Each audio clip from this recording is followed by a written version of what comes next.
하나님 말씀 보겠습니다. 시편 136편입니다.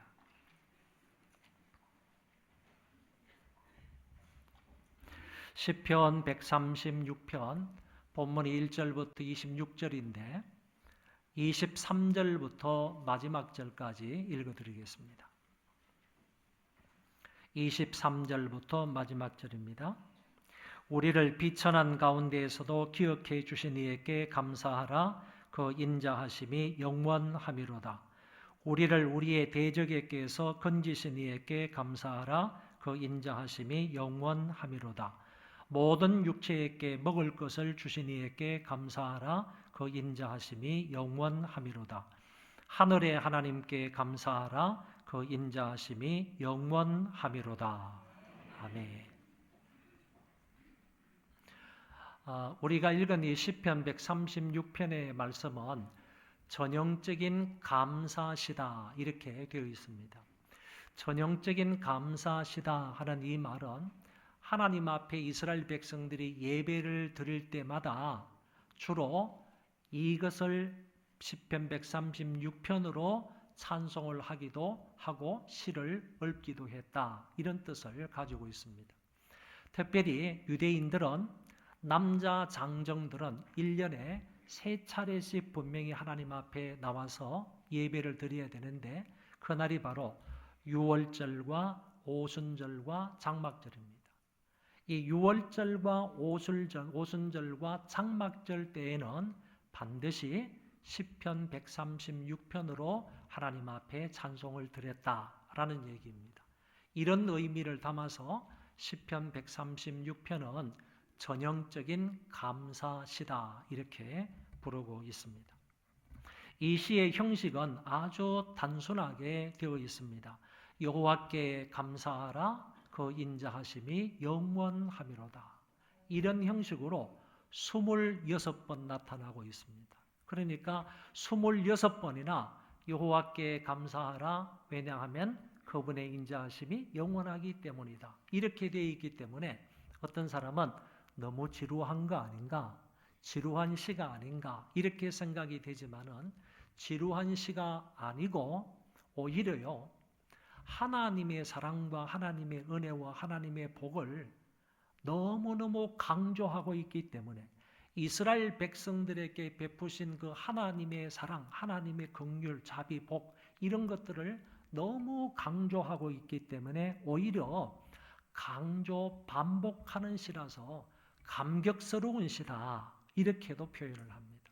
그래서 이런 표현이 여러 번 나온다고 해서 지루한 시라고 취급을 하기보다는 오히려 하나님이 베풀어 주신 그 사랑을 강조하고 있기 때문에 오히려 감격스러운 시다 하는 것으로 받아들일 수가 있겠습니다. 이 찬송시의 내용은 여호와께 감사하라 이 내용이고 그리고 찬송으로서 하나님 앞에 감사해야 될 이유가 무엇인가? 그거는 바로 하나님의 인자하심이 영원하시기 때문이다. 이렇게 되어 있습니다. 그러니까 우리가 이 찬송시의 주 내용은 목적은 여호와께 감사하는 것인데 왜 하나님께 감사해야 되느냐? 그 이유에 관해서 말씀하고 있는 것이 본시의 핵심된 내용이다라고 볼 수 있습니다. 오늘은 11월 셋째 주일이고 오늘은 우리 추수감사절로 지킵니다. 그래서 감사에 대한 말씀을 다시 한번 지난주에 이어서 드리도록 하겠습니다. 시편 기자는 여호와께 감사하라고 하면서 왜냐하면 그분은 선하시고 그 인자하심이 영원하기 때문이다 이렇게 말씀하셨습니다. 여기 인자라는 말이 나오는데 인자라는 말은 그 히브리어로 말하면 헤세드라고 말합니다. 이 헤세드는 하나님이 당신의 백성들에게 베풀어 주신 무궁한 사랑을 일컬어서 헤세드, 인자, 자비, 사랑 이렇게 표현을 하고 있는 것입니다. 그래서 성경에 헤세드라는 단어가 나오면 곧 이퀄 시킬 수 있는 단어가 사랑, 자비, 긍휼 뭐 이런 말하고도 연결을 시킬 수가 있는 것입니다.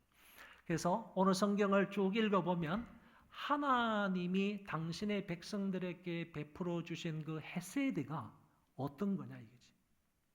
하나님께서 이스라엘 백성들에게 그렇게 지극정성으로 베풀어 주신 그 사랑과 긍휼과 자비와 복이 뭐냐 이거지.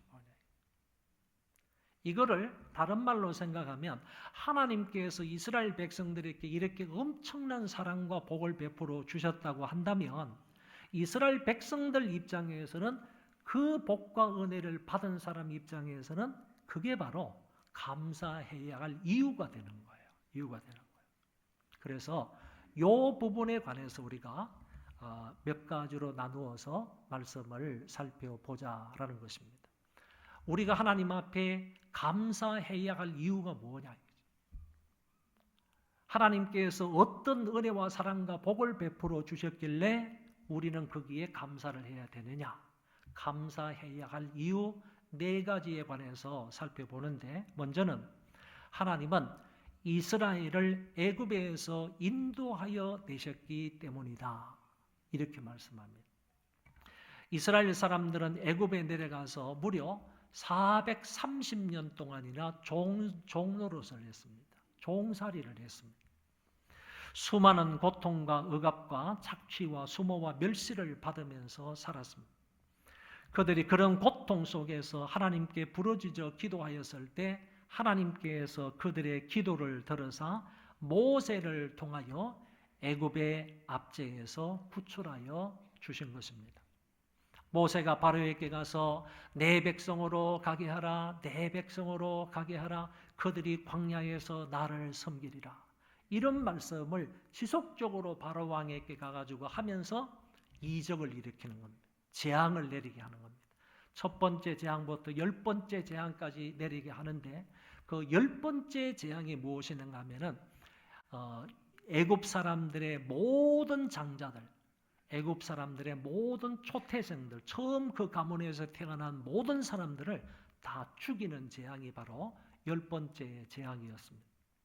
그래서 바로 왕의 아들로부터 시작을 해서 저 맷돌 뒤에서 맷돌을 갈면서 노동하고 수고하는 그 여인의 맏아들까지 모든 초태생들을 다 죽이는 그런 재앙이 10번째로 일어나게 된 것입니다. 이렇게 하나님께서 애굽의 장자를 치심으로요 바로의 항복을 받아내고 마침내 이스라엘은 출애굽하게 됩니다. 하나님이 친히 모세를 통하여 애굽의 장자를 치셨고요 이스라엘을 애굽의 속박에서 인도하여 내신 것입니다. 그분은 강한 손과 펴신 팔로 당신의 귀한 백성들을 인도하여 내셨습니다. 시편 78편의 말씀에 보면 애굽에 내린 여러 가지 재앙들에 대해서 상세하게 설명을 하면서 마지막 10번째 재앙하고 출애굽하고를 연결을 시켜서 성경은 이렇게 말씀하고 있어요. 애굽에서 모든 장자 곧 함의 장막에 있는 그 기력의 시작을 치셨으나 자기 백성을 양같이 인도하여 내시고, 당신의 백성들이, 이스라엘 백성들이 지금 애굽에 종살이를 하는데 무려 36년 이게 아니에요. 430년 동안 종살이를 했는데 하나님께서 그 종살이를 했던 그 강압을 했던 그 애굽 나라를 하나님께서 치셨다는 거예요. 하나님께서 치심으로 그 가운데 있는 당신의 백성들, 그 어린 양들을 인도해 내셨다. 시편 기자가 이렇게 말씀해 주고 있는 것입니다. 10가지 재앙을 내리시면서 그 10번째 재앙을 통하여서 하나님이 당신의 백성들을 어린 양처럼 인도하여 내셨다. 이렇게 말씀합니다. 그래서 오늘 시편 136편에도 그 내용을 근거로 해서 시편 기자가 이렇게 말하는 것입니다. 애굽의 장자를 치신 이에게 감사하라. 이스라엘을 그들 중에서 인도하여 내신 이에게 감사하라. 강한 손과 펴신 팔로 인도하여 내신 이에게 감사하라. 그 인자하심이 영원하미로다. 여러분, 이스라엘을 향하신 하나님의 인자하심이요, 하나님의 헤세드가 압제하는 애굽을 치셨고 그들을 그 가운데서 이끌어내셨다는 말씀입니다. 그러므로 이런 인자를 베풀어 주신 그 하나님 여호와께 감사해야 한다라고 말씀하고 있습니다. 여러분, 출애굽의 역사는 인간의 역사가 아닙니다. 출애굽의 역사는요, 모세의 역사도 아닙니다. 출애굽의 역사는요, 다른 어떤 권력이 있고 힘 있는 강한 그런 나라의 어떤 민족의 역사도 아닙니다. 출애굽의 역사는 하나님의 역사입니다. 출애굽의 역사는요, 하나님의 은혜로 된 것이에요. 출애굽의 역사는요, 하나님의 헤세드로 된 거예요. 출애굽의 역사는요, 하나님의 능력으로 된 겁니다. 하나님이 아니면 결코 이스라엘 백성들의 출애굽의 역사를 설명할 수가 없다, 그런 얘기입니다. 그래서 하나님께서 그 이후로요, 자주 이런 말씀을 하셨어요. 나는 너희를 종되었던 애굽에서 인도하여 낸 여호와다. 그 이후로 하나님이 그 백성들에게 자주 이 말씀을 하신다니까요. 나는 너희를 종되었던 애굽에서 인도하여 낸 여호와다. 당신 자신의 정체성에 관해서 백성들에게 분명히 말씀하시는 것을 엿볼 수가 있습니다. 애굽은요, 신학적으로 말하면 사탄을 의미해요. 마귀를 의미해요. 그리고 애굽에서 나왔다, 출애굽을 했다라는 것은 신학적으로요, 구원을 말해요. 구원을 말해요. 하나님의 은혜로 사탄의 소나기 속에서 살아가는 그 사람들을 구원해냈다라고 하는 것이, 애굽에서 나왔다 하는 것은 바로 구원을 의미한다, 그 말이에요. 그러니까 이렇게 이해하시면 돼요. 원래 사람들은 태어나면 전부 다 사탄의 수하에서 사탄의 통치를 받으면서 비참하게 살아가는 거예요. 여러분, 노예로 산다는 것이 얼마나 비참하겠어요? 얼마나 처량하겠어요? 그 노예로 살아갈 수밖에 없어요. 사탄은 악한 놈이니까 악한 놈 밑에서 살아가는 것은 다 그렇게 될 수밖에 없어요. 그렇게 살다가 하나님께서 그 사람에게 은혜를 베풀어 주심으로 그 가운데서 해방을 받는다. 자유를 얻는단 말이에요. 이게 구원이라는 거예요. 구원이라는 거예요. 오늘 신학적으로 말하면요, 출애굽을 하는 것은 구원인데 그 구원의 역사는 사람으로 말미암아 되는 게 아니라는 거예요. 사람에 의해서 되는 게 아니라는 거예요. 그 구원의 역사는 전적인 하나님의 은혜로 된다는 거예요. 하나님의 헤세드로 된다는 거예요. 하나님의 사랑과 하나님의 자비하심과 하나님 능력으로만 된다는 거예요. 이 사실을 여기 성경에서 분명하게 밝혀주고 있는 것입니다. 노아는요, 홍수로 인하여서 다른 사람이 다 멸망을 받고 심판을 받는 것을 어쩌면 두 눈으로 다 목격을 했을 거예요. 엄청난 홍수로 인하여서 범세계적으로요, 아라랏산이 있는 그 지역에만 홍수가 있었던 거 아니에요? 전 세계적으로 홍수가 있었을 때 그 홍수로 인하여서 노아 주변의 사람들이, 모든 사람들이 다 비참하게 죽어가는 모습을 노아는 똑똑히 보았을 거예요. 그리고 나서요, 자기 8 식구만 그 방주 안에서 살아남는 거예요. 구원을 받는 거예요. 홍수가 다 끝났습니다. 물이 빠졌습니다. 그래서 그 배 안에서 노아가, 그다음에 식구들이 배 밖으로 나와가지고 그 속에 있었던 정결한 짐승들을 잡아가지고 배 밖으로 나오자마자 하나님 앞에 예배를 드리는 거예요. 제사를 드리는 거예요. 그런데 이 제사가 어떤 제사였는가 하면은, 모든 사람들은 다 심판을 받아 다 죽었는데 하나님의 은혜로 우리 가족만 구원을 받았습니다. 이 구원의 은총이 너무 감사합니다. 우리 가족들을 구원해 주신 은혜가 너무 감사합니다. 이런 마음으로 노아가 제일 처음으로 배 밖에 나와가지고 하나님 앞에 감사의 예배를 드렸던 거예요. 그 감사의 예배는 무엇에 대한 감사였는가 하면은 가족들에 대한 구원의 은총에 대한 감사의 예배였어요. 여러분, 이것뿐만 아니라요, 우리가 잘 아는 구약의 하박국 선지자가 있습니다. 이 하박국 선지자가 어느 날 환상을 봅니다. 그 환상을 보는데 이 환상은 미래에 이 나라에게 심판이 있을 것에 대한 환상을 보았어요. 우리나라에 자기 민족 가운데 하나님이 심판하실 것에 대한 이 환상을 보고 나서요, 얼마나 떨고 얼마나 두려워했는지 모릅니다. 성경에 보니까 하박국 선지자 입술을 떨었다 그랬어요. 그리고 자기 뼈가 저릴 정도가 되었다 그랬습니다. 그리고 힘이 다 빠졌다. 그 환상을 보고 미래적인 우리 민족에 하나님께서 심판하신다는 그 환상을 보고요, 이렇게 부들부들 떨면서 그 환상을 보게 되었습니다. 그러는 와중에 하박국 선지자가 그런 상황 속에서 이렇게 얘기하는 거예요. 비록 무화과 나무가 무성하지 못하며 포도나무에 열매가 없으며 감람나무에 소출이 없으며 밭에 먹을 것이 없으며 우리의 양이 없으며 외양간에 소가 없을지라도 나는 여호와로 말미암아 즐거워하며 나의 구원의 하나님으로 말미암아 기뻐하리로다. 그런 상황 속에서 이것도 없어요, 저것도 없어요, 저것도 없어요, 이것도 없어요, 아무것도 없어요.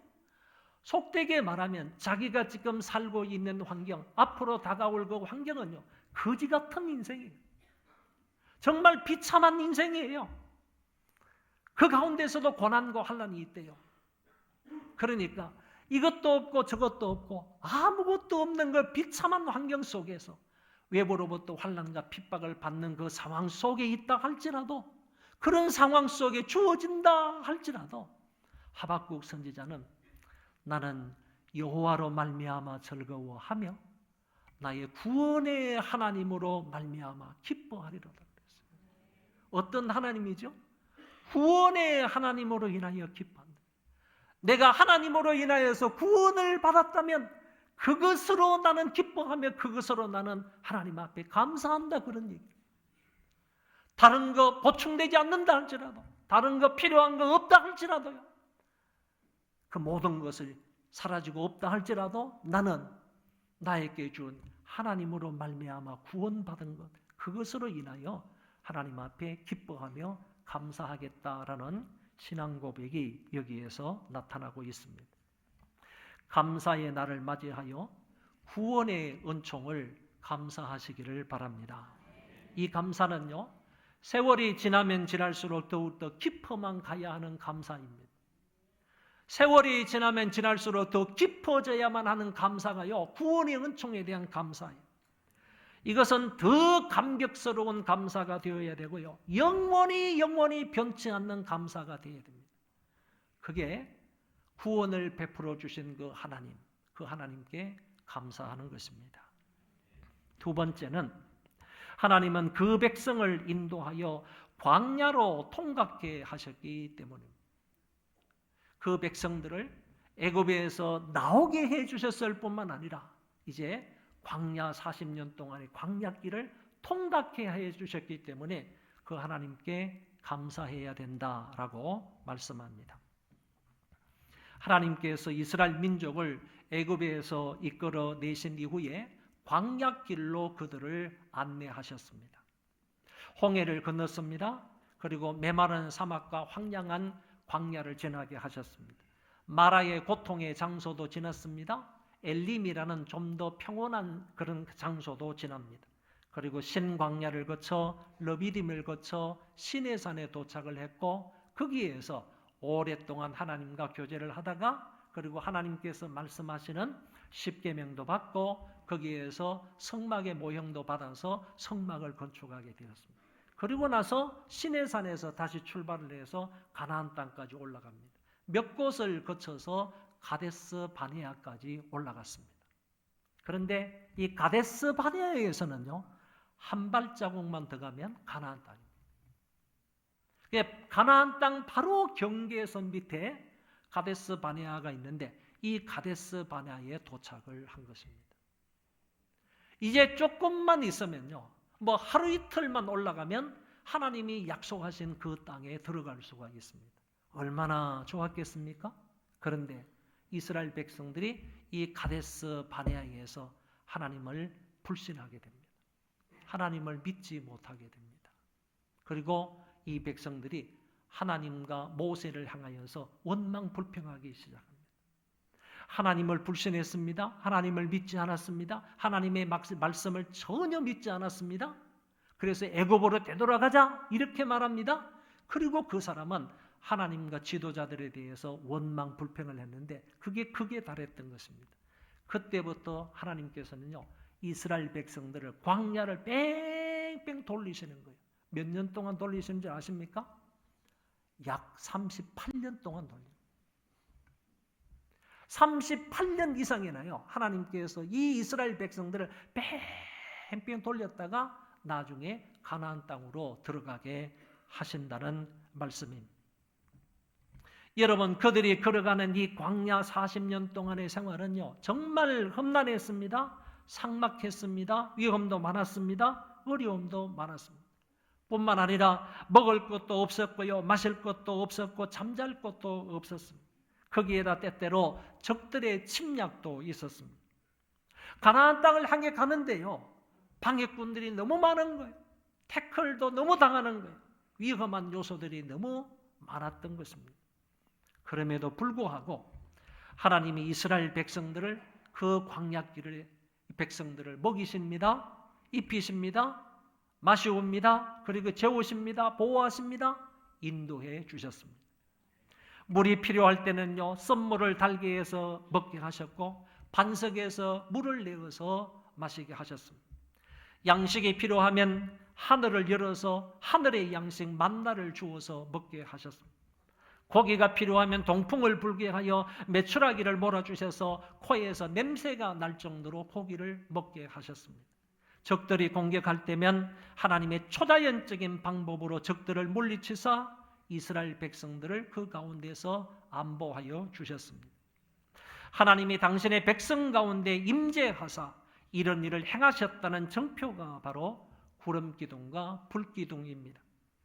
구름기둥과 불기둥은 하나님의 임재를 나타내고, 이것은 출애굽 초기 에담 지역에서부터 시작을 해서 광야 생활 끝날 때까지 근 40년 동안이나 이스라엘 민족과 함께 있으면서 그 민족을 보호하고 인도하셨던 것입니다. 바로 이런 사건들을 기억을 하며 하나님께서 이스라엘 백성들을 광야로 모시고 광야에서 40년 동안 이끌어 가셨던, 광야를 통닭케 하셨던 그 모습들을 보면서 시편 기자가 이렇게 말하고 있는 것입니다. 홍해를 가르신 이에게 감사하라. 이스라엘로 그 가운데로 통각케 하신 이에게 감사하라. 바로와 그 군대를 홍해에 엎드려뜨리신 이에게 감사하라. 그 백성을 인도하여 광야를 통과하게 하신 이에게 감사하라. 큰 왕들을 치신 이에게 감사하라. 그 인자하심이 영원하미로다. 한마디로 짧게 말하면요, 이렇게 어렵고 힘든 광야 생활이지만은 그 가운데에서도 하나님이 함께해 주셔서 아무런 사고 없이, 또 그것으로 인해서 아무런 해받는 것이 없이 그 백성들이 광야를 통과할 수 있게 되었다 하는 점을 말하고 있는 것입니다. 오늘 우리도 동일한 감사가 있어야 하겠습니다. 성경에 보면 그 광야 생활을 오늘날 우리의 교회 생활에 빗대어서 말하고 있습니다. 다시 말하면 이스라엘 백성들이 출애굽을 해서 홍해를 건너고 그때부터 광야 생활에 접어드는데 그 광야 생활을 오늘 우리에게 적용하기를 교회 생활이다 이렇게 말씀하고 있다는 겁니다. 잘 보세요. 애굽은 사탄이라고 그랬지 않습니까? 애굽은 사탄이라고 그랬어요. 출애굽하는 것은 구원이라고 그랬습니다. 그러면 홍해를 걷는 것은 세례를 말해요. 그러면 여기까지를 얘기하면 우리가 과거에는 다 사탄의 수하에서 있었는데 하나님께서 은혜를 베풀어 주셔서 그리스도를 통하여 우리를 구원해 주셨습니다. 구원을 받고 난 이후에는 교회를 통하여서 세례를 받는 거예요. 왜? 구원을 받았다는 외적인 표가 세례니까 세례를 받는 거예요. 그 세례를 받고 난 이후부터는 이제 본격적으로 교회 생활을 하는 겁니다. 그게 바로 광야 생활이다. 이런 얘기가 되는 겁니다. 광야 생활을 다 마치게 되면 안식의 땅 가나안 땅으로 들어갑니다. 그 가나안 땅은 천국을 상징한다고 볼 수가 있는 것입니다. 그렇기 때문에 지금 여기에서 말하고 있는 것은 하나님께서 이런 과정 속에 있는 이스라엘 백성들을 광야를 쫙 지나가지고 통달을 하게 하시니 하나님께 감사하자 이 얘기잖아요. 그렇다면 오늘 우리는 교회 생활 가운데서 이 광야 생활 가운데서 비록 어렵고 힘들고 고난이 있고 여러 가지로 환난과 핍박이 많이 있지만은 이 가운데서도 이스라엘 백성들과 함께 하시고 이스라엘 백성들에게 공급하시고 이스라엘 백성들을 보호하시고 이스라엘 백성들을 인도해 주신 그 하나님이 동일하게 광야 생활과 같은 이 교회 생활을 저와 여러분들에게 복을 주신다는 거예요. 함께 해 주신다는 거죠. 그렇게 공급해 주신다는 거예요. 그렇게 인도해 주신다는 거예요. 그렇기 때문에 교회 생활 가운데서도 우리는 하나님 앞에 감사해야 된다 하는 것을 말하고 있는 것입니다. 여러분, 이 광야길을 갈 때에는 참 어려움이 많아요. 먹을 것도 별로 없고요. 마실 것도 별로 없고요. 때때로 적들이 출몰하고요. 그리고 적들이 또 매복해 있기도 하고요. 정말 쉽지 않은 그런 광야길이기는 하지만은 하나님께서 이스라엘 백성들로 하여금 그 길을 인도해 주신 것처럼 하나님께서 반드시 저와 여러분의 교회 생활에도 필요한 것을 공급하시고 또 보호하실 것은 보호하시고 인도해 주실 것은 인도해 주시는 하나님이신 줄 믿습니다. 그런 거로 그 하나님께 감사해야 한다는 것입니다. 여러분, 성경에 보면 이스라엘 민족이 광야 40년 동안 생활을 할 때요, 신발이 닳아서 맨발로 다닌 적이 없다고 그랬어요. 옷이 헤어져서 헐벗고 다닌 적이 없다고 그랬어요. 농사를 짓거나 목축업을 하지 않았지만 굶어 죽은 사람이 없다고 그랬어요. 창칼이 없었어도요, 전쟁에 접은 적이 없었고요, 우물이나 샘을 판 적이 한 번도 없었지만은요, 그들이 갈증에 죽어져가는 사람은 한 사람도 없었다는 거예요. 그러니까 이거 대단한 것 아닙니까? 그것도 40년 동안이나요. 한 300만 명의 인구가요. 이렇게 생활을 했다는 거예요. 그들은 신발을 사지도 않았어요. 신발이 헤어지지를 않았으니까. 옷이 헤어지지를 않았어요. 그래서 헐벗고 다니는 사람이 없다는 거예요. 그들이 광야 40년 동안 생활하면서 농사를 지었습니까? 아니면 목축업을 했습니까? 바닷가에 가서 고기를 잡아먹었습니까? 그런데도 전혀 그런 일을 하지 않았음에도 불구하고 그들은 다 먹고 생명을 유지했다는 거예요. 여러분, 이스라엘 백성들이 총칼, 총이 없었지만 칼이나 아니면 창이나 이런 것을 가지고 있었습니까? 그런 걸 만들었었나요? 그거 안 만들었어요. 하나도 안 가지고 있었어요. 그럼에도 불구하고 전쟁에 접어지를 않았다니까요. 그리고 우물이나 샘을 판 적이 있습니까? 없는데도 불구하고요, 하나님이 다 적당한 때에 적당한 것으로 다 공급해 주셔서 살게 하셨다는 겁니다. 이 하나님을 믿으시고요, 그 하나님 앞에 감사할 수 있기를 바랍니다. 이 교회 생활 지금까지 인도해 주신 하나님은요, 에벤네셀의 하나님이에요. 그리고 지금까지 인도해 주신 그 하나님은요, 임마누엘의 하나님이십니다.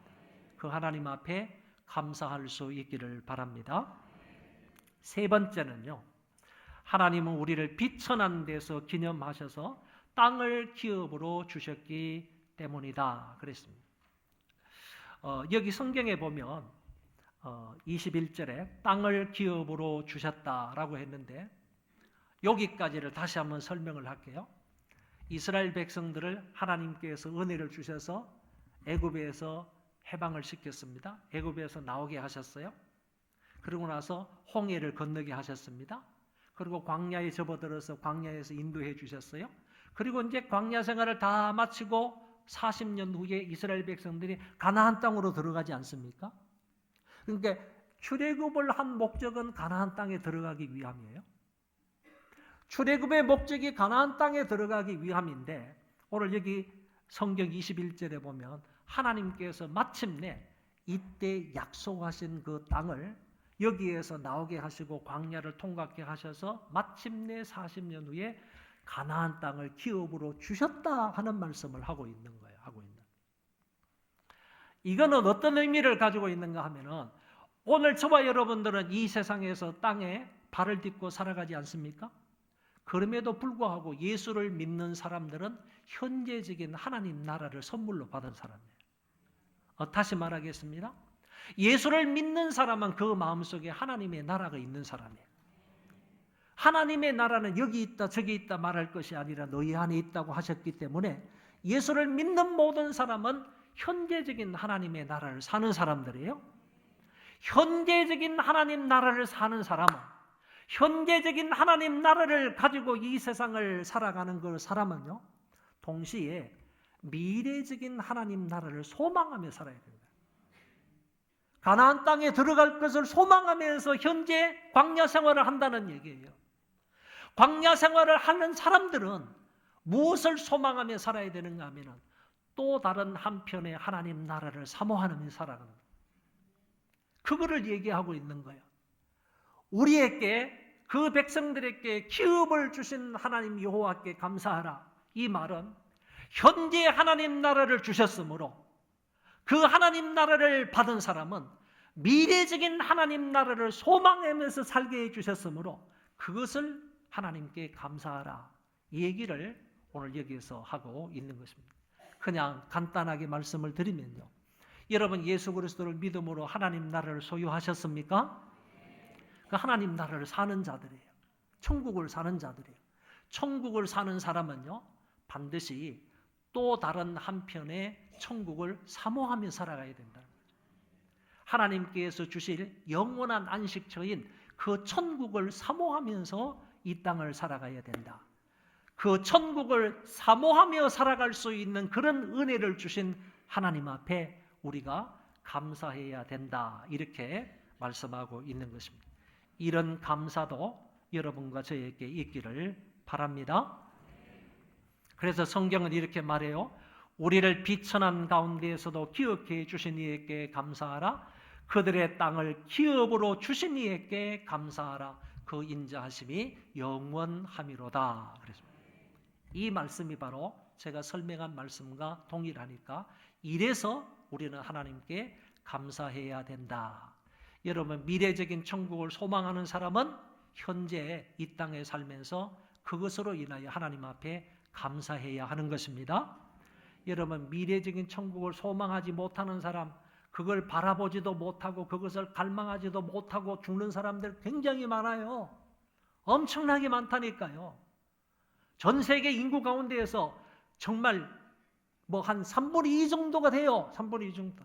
피상적으로 나타나는 결과를 보더라도 3분의 2 정도가 먼 미래에 들어갈 그 영원한 안식처인 그 또 다른 한편의 하나님 나라, 영광스러운 그 하나님 나라를 소망 없이 살아가는 사람이 전 세계 인구 가운데서 3분의 2가 넘는다니까.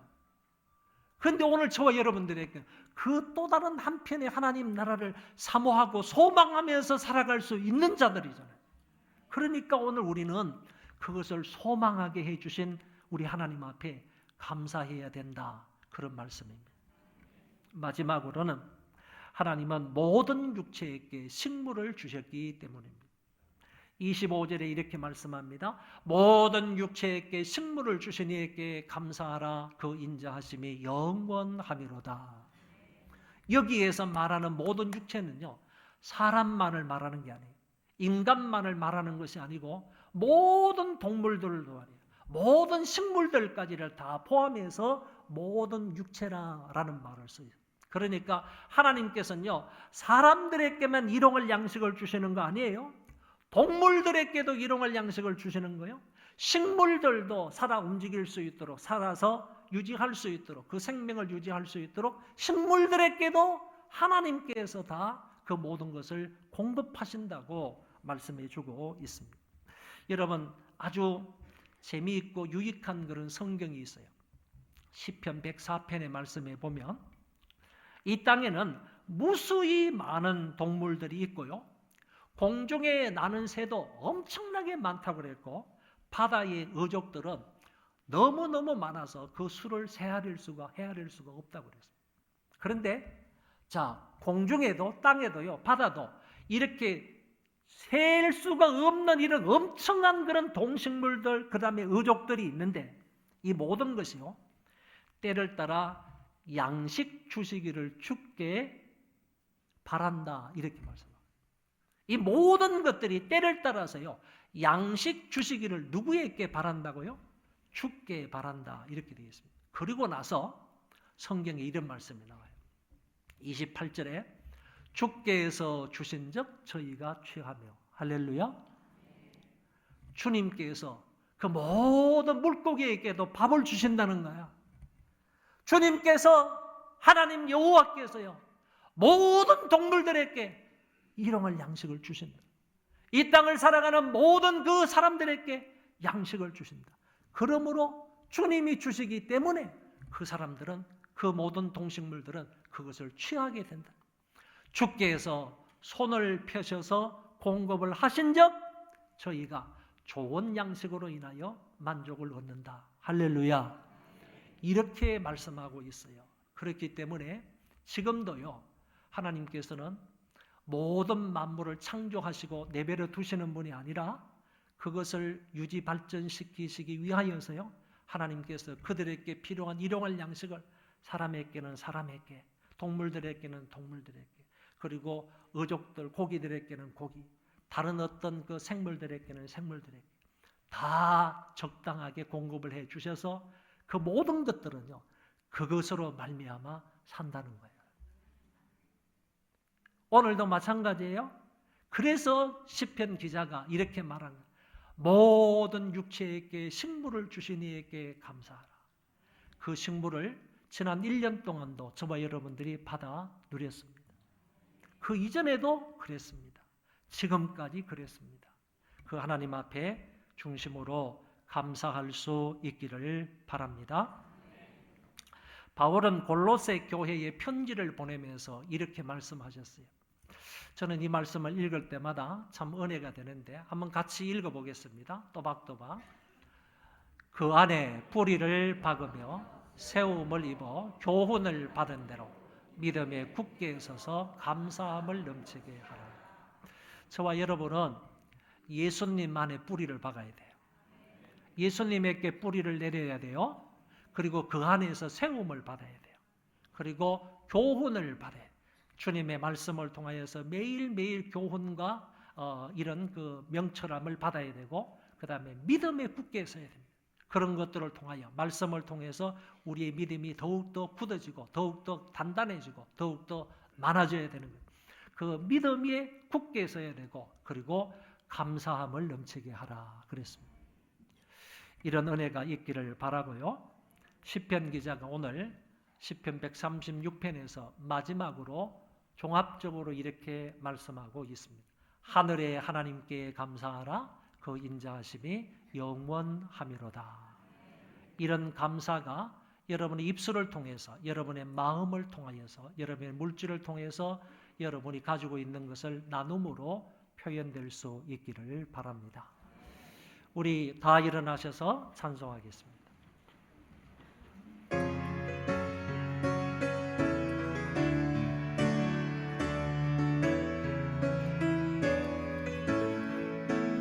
날 구원하신 주 감사, 모든 것 주신 감사, 지난 추억이 내 감사, 주의 곁에 계시네. 향기로운 원천의 감사, 외로운 밤을 날 감사,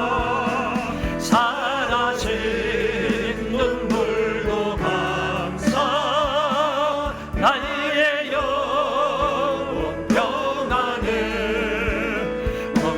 응답하신 기도 감사, 거절하신 것 감사, 배처럼 높으신 감사, 모든 것 채우시네.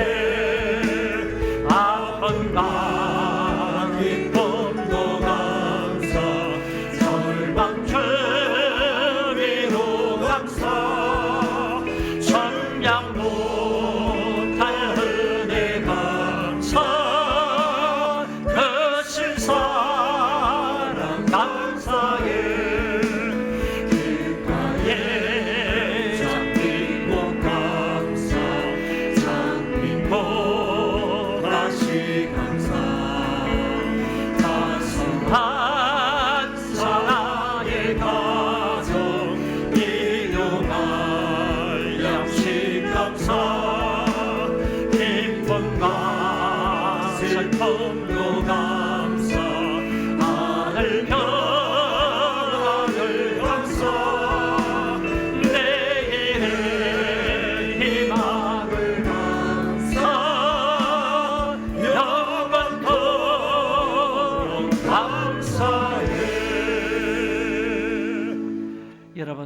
감으시고 곰곰이 생각해 보시기를 바랍니다.